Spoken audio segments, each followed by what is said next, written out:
Okay, we're going to attempt again to do our chicken Reuben. We're going to start from the beginning. We just washed the chicken over there in the sink. We're going to bring it into place and we're going to cut it into pieces and place it in the pan so you'll be able to see that. Hopefully I'll still be in frame. We have some good sized chicken breasts right here. And we don't want breasts this size to go ahead and cook with, so we'll go ahead and slice them.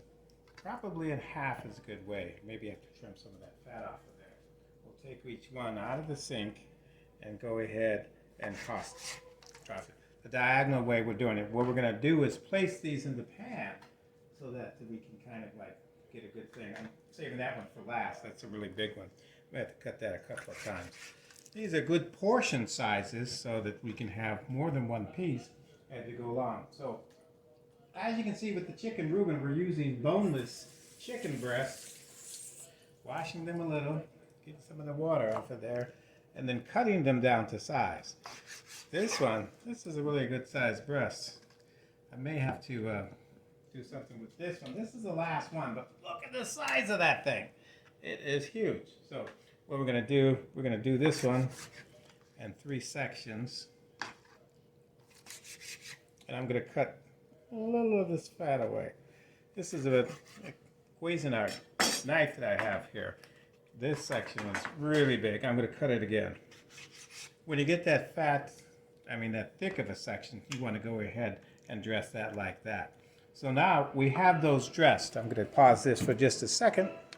Okay, so we had to turn Harry Potter down just a little bit. So what we're going to do now, we're going to prepare these things.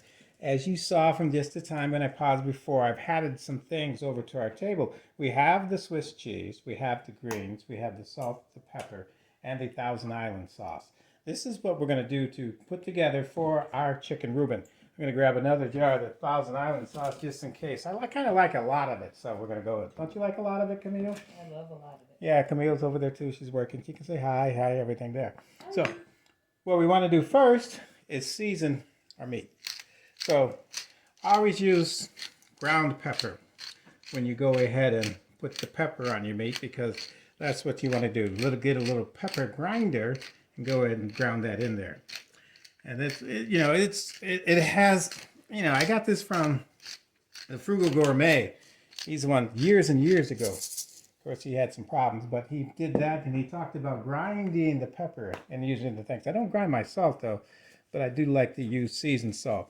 This is what we do. You want to season your chicken before you get everything in there. Because, even when you're baking chicken regularly, you want to season it first. Wash it to get all of the bacteria away, the coronavirus and all that stuff off the chicken, and then go ahead and wash it and get it clean like that. I did not use any bleach. I did not use any antiseptic. I just washed it with water, and I always use cold water. It's like that. And then the next thing we want to do, while we've got it seasoned right there, we're going to go ahead and just put a little dribble of Louisiana hot sauce over the chicken breasts. These are nice looking breasts too. I forgot, where'd you get these breasts from? They were really good. Either at Aldi or Jewel. Oh, either at Aldi or Jewel. That's where she got the breast from. So that's there. Now, we've got it seasoned. We've got everything that we need. Now, the next thing we're going to be doing is putting our greens on there. I use canned greens. Camille's going to cook some, I don't know when, tomorrow or whenever, but I use these from the can because it's quick and it's to the point. The original recipe calls for sauerkraut, but I'm not a big fan of sauerkraut. So what I want to do is cover all of my chicken parts with the greens. And these particular ones are collards. And you can see they're glory greens. I'm not doing anything. It's not a sponsored video. Never do that. But it is a video about some of the things we're doing. So I use the glory greens in the can, and I cover my chicken with that. We've got another step in the process. This is going pretty good. As long as I've got Camille's tripod and stand, and I can go ahead and add these things to the chicken. But I'll have to move over this way and get the chicken on this side. So we get that all the way around in there. This is going to be a pretty good video. I like it. I like it the way it's going. Now what I see right now is that I don't have enough greens to cover that chicken up. So I'm going to have to bust open this other can. I don't have my assistant like the food guy does, but I'll go ahead and Pause that, and we'll go ahead and get that prepared. I didn't think I would be able to use 2 cans. I just thought the 1 can would be enough. But the important thing is getting that seasoned and then going ahead and putting those greens on there. We're going to take 1 second here. Let me go ahead and pause this. Okay, so I had to open the other can of greens to go ahead and put more on here, because what you really want to do is get everything covered, and everything is going to be covered with the greens there. And that's the presentation. There we go. And I think that what I'm going to do right now is take another pause. Okay, I'm already at 5 minutes, so I'm trying to just do this video like I don't have an editing to fast forward this stuff, so we'll just do it like that. So the next step I'm going to do right now is I'm going to layer all of the greens that I have with the Swiss cheese. Now this is kind of like aged Swiss cheese, so you want to layer it like this, and I'll show you how that's finishing up when I get back to there. So we're going to layer the Swiss cheese on top of this. One thing I did in between is on my greens, I sprinkled it with a little more, guess what? Hot sauce, Louisiana hot sauce, because hot sauce is always good with your greens. Okay, now we see that it's layered with the Swiss cheese. I used about 2 packs, like 22 slices of the short Swiss cheese, maybe a little couple of pounds of Swiss cheese on top of that. I like to cover it all with the greens and all with the Swiss cheese. And the next step is my Thousand Island sauce. I'm going to take the Thousand Island sauce and put that on top of the cheese. That's where we get the Ruben and 2 of that, okay? We're going to take care of that right now.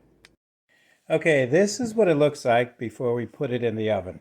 The next step of the process is going to be, I've got the Thousand Island dressing already on there. It's covering everything. Then I'm going to put tin foil, aluminum foil on top of that, and then put it in an oven for 350 degrees. You want to do it for about an hour and a half. Sometimes I'll go maybe 2 hours.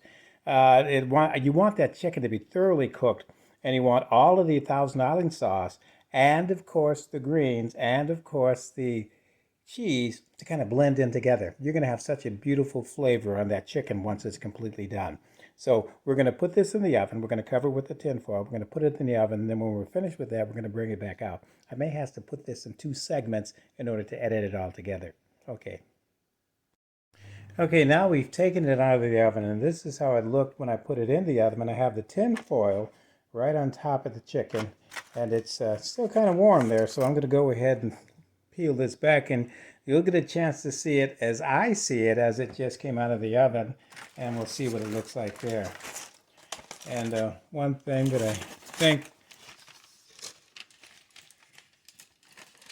okay, that's what it looks like. A little steam coming off there. If you can see that, that's a little steam coming off there because of the heat there. That's the Thousand Island sauce sitting on top of that. Okay, I'm going to take one little second here, and I'm going to do, it's only like 30 seconds. I'm going to try and see how well it's done. So what I've done is I've got this ready. You can see the Thousand Island sauce is cooking in there. What's happened is that it's kind of heaved a little. So what we have here is a lot of liquid, as you can see there. If I can find a piece of chicken, I will kind of lift that. It's falling apart. I mean, it's falling right off of the bone. When it comes out of here, it'll come out like this, if you can see that. Okay, what I'm going to do now is I'm going to serve a portion on a plate so you can get a full look at how we're going to take this out of here as soon as I figure that out. 1 second, okay? Okay, I'm going to try and get the corner out. Let's see how this is going to work out for me. I think that I know where I've cut it in little pieces. And what I do, I'm going to have to scoop in here. Yep, there it is right there. Take that out. As that comes out, you can see the cheese, the greens, and the chicken there, and it is so tender. Generally what I do is I usually have mashed potatoes that go on that plate with it.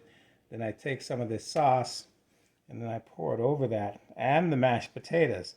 It makes a nice little drizzle, a nice little sauce there. And that's the chicken Reuben we have. Now, if you're really a fan of sauerkraut, you can use sauerkraut instead of the greens, and that's what I do. I use the greens because I'm not a fan of sauerkraut. And that's chicken Reuben for Christmas dinner 2020. And as soon as Father Pio comes in, I'm going to start nibbling on this. Oh, maybe I'll show you this. Cut it with a fork. See that? That is just, oh, maybe I should put it over so you can see it. Okay, that is just terrific. You can see how that meat is there. Just look at that. I'm letting that drip in my hand because Sparky's right down there waiting to get that juice. It's really good. And that's a complete video. So we've got it done from the beginning to the end, and I think I've learned a couple of things in shooting this video, how I can make it down under my 7-minute mark before I get to 10, 11 minutes, okay? Well, thanks a lot. Merry Christmas again. I said earlier 14-minute videos were just too long, and I did this one well under 14 minutes, so I'm glad of that. And Merry Christmas and Happy New Year. Maybe I'll cook something on New Year's and let you see that too. All right. For all of you out there, and I did realize after I shot the video, I have like 26 subscribers now instead of the 17 that I thought. So, cool. Okay. Peace. That's how Canadian does it. Peace. Next time.